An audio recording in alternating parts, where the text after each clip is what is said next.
Guys, sobrang sarap pala sa pakiramdam kahit na wala naman akong pambili ng condo unit. Tapos binigyan ako ng ganito para bumili ng condo. Wala naman ako pambili condo. Pakita ko sa inyo, wait. Ayan o. O, diba? Baka gusto nyo bumili ng condo. PM na lang ako. Ayan o. Nakakatuwa lang. Kasi wala naman akong pambili. Pero bigla kang binigyan ng ganito. Big deal ba yun? Parang ang saya lang. Di ba nakaka-amaze?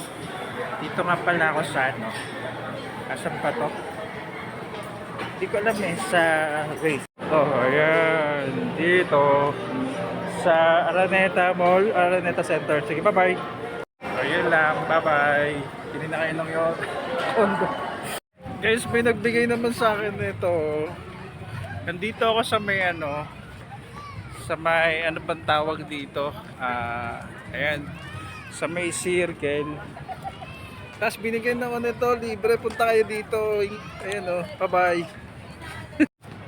Pupuntahan ko kasi yung ano, yung overpass na wildlife, diba? Tapos sa circle lang may mga ganito, libre. Kuha na kayo. Libre lang.